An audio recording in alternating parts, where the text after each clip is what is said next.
Hello and welcome to the Ask Dr Rita Show. This is a program where we provide health answers to health questions. In fact, we provide simple solutions to complex health problems.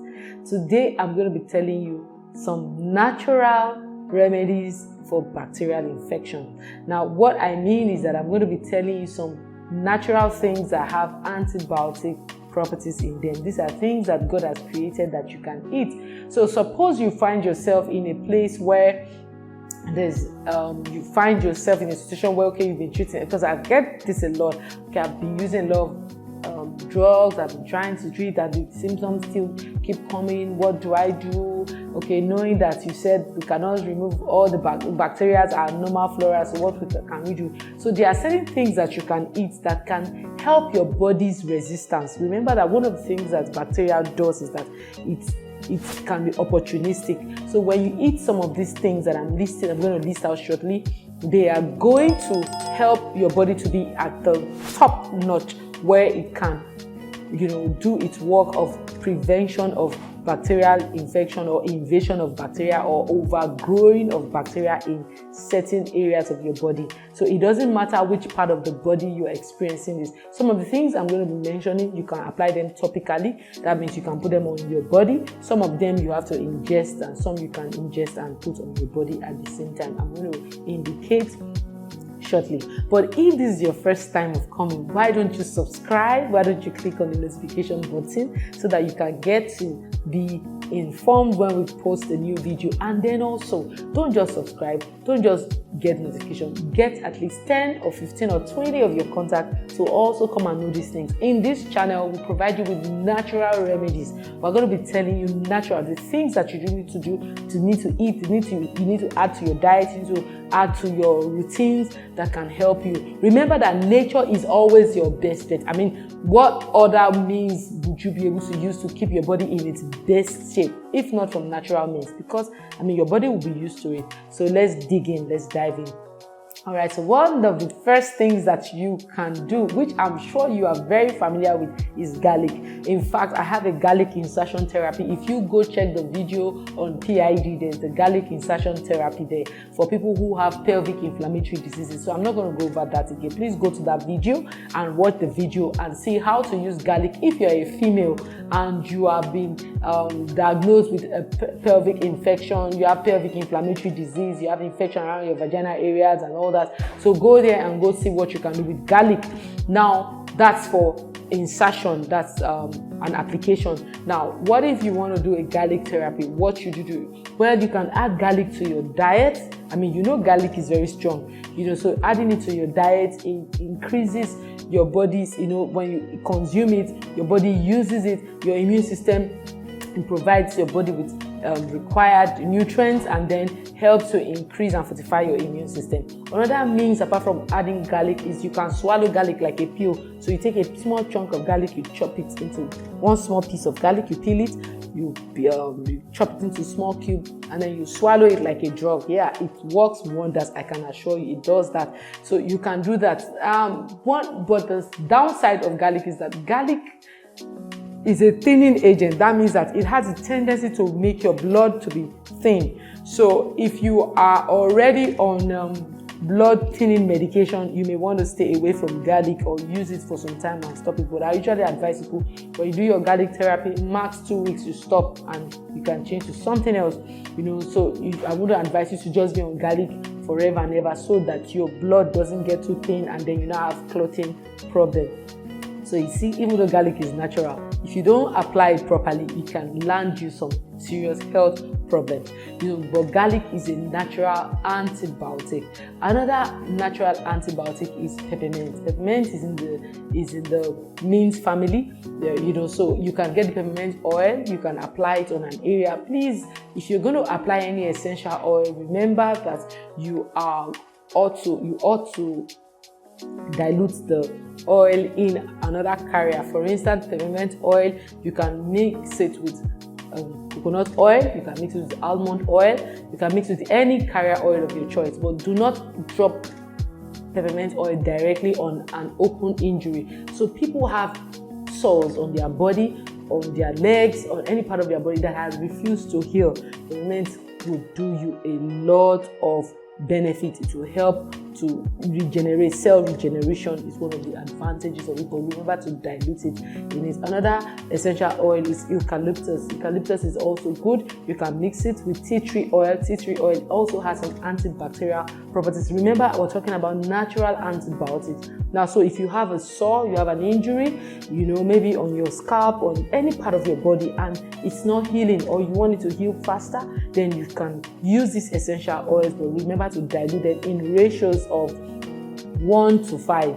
That is to say that you can do 5 drops to 1 tablespoon of the carrier oil, like coconut oil or almond oil or sunflower oil, or any oil that you choose that you find comfortable. Now, another plant that can help you is golden seal. Golden seal, you can use the herb, you can use the roots. Golden seals have very strong antibiotic tendency properties, and they work very well.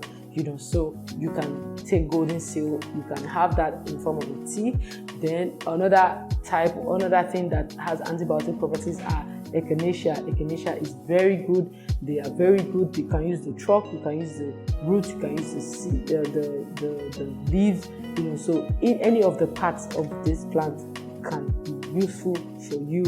Then cranberry. I don't need to talk too much about cranberry. If you're someone that you've been prone to having urinary tract infections, you always notice that any little thing you have itchy, why don't you add cranberry to your diet? Now, how do you make your cranberry? You can make cranberry juice. Now, I'm not talking about going to buy bottled up cranberry in the supermarket. Remember, we're talking natural here. So you go get cranberry fruit, and you can take 3 tablespoons of cranberry seeds, and then you put them in a blender, and then you add water to it, like half glass of water, and then you drink. And do that morning and evening for a period of 1 week. Then you can switch. Remember, you can switch. Now, these are natural therapies. You can take this time, you can take that next time, but at any point, don't take one therapy for more than 1 week, maximum 2 weeks. Then you switch to something else. So if you have like 5 different types of therapy, so when you're taking all these things, what would they do? They increase your body. They increase your body's ability to resist infection. They also reduce overpopulation of bacteria in any body part, and then they help to repair injuries if there's an injury, or if there's if there's a wound that is not healing properly. These natural remedies can help you for them to be restored. And lastly, something that you can add is basil plant. You can add that, make it in tea form, you can have it in a fresh form, you can have it in a dry form, you can have it as tea, you can add it to your diet. So that doesn't do anything to you. But I have my antibiotics tea. Yes, the antibiotics tea have been put together with 15 different plants. These plants are very, very, very potent against bacterial activities and bacterial action. They prevent overgrowth of bacteria. They also help the body to build resistance against bacteria. And then suppose someone has had low immunity, they increase the immunity of the body. So why don't you get our antibiotics tea? It's well formulated. You may not be able to lay your hands on some of these plants, especially echinacea, golden seal, basil, some of these, wormwood, these cleavers. These are plants that have serious antibiotic properties naturally, and these are some of the ingredients. These are not all. We put together 15 different plants, and we've had fantastic reviews from the use of our antibiotics tea. But if you're not having any infection, or you don't have a need for it, then why don't you try these natural remedies and thank me later? I'd like to hear from you. When you tried the garlic, what was your experience? When you tried the eucalyptus, what was your experience? What you tried the peppermint, what was your experience? Now, all these plants that I've mentioned, remember that some of them you cannot take peppermint oil. You shouldn't drink it. You should only apply it on the surface. Suppose you have a boil, or you have a skin infection, you have a skin condition, then you should apply it topically. But the golden seal, you can apply topically, and you can also ingest it in the form of a tea. You can apply golden seal, you can apply golden echinacea that you can take. You can wormwood, sweet wormwood, you can take lemon balm you can take internally, cleavers you can take internally or externally. All these plants I'm mentioning, they are plants that have bacterial activity. They are either bactericidal or bacteriostatic. There are several research and studies that have been done to prove them. I even have certificate analysis from some of these plants. We've done some analysis on some of them and we can verify our claims, but you can try any of them, but don't forget cranberry. Cranberry is your friend anytime, any day. You don't have to have an infection to take cranberry. Get cranberry, eat it, drink it, add it to your juices, add it to your puddings, add it to your porridges, add it to anything, have cranberry. You can never go wrong with cranberry. So I believe I've answered your questions on natural remedies for bacterial infections or preventing bacterial infection, or if you are concerned about bacterial infection. If you have any topic you want me to talk about, why don't you write me? You can send me an email, or you can, make a comment in the comment box.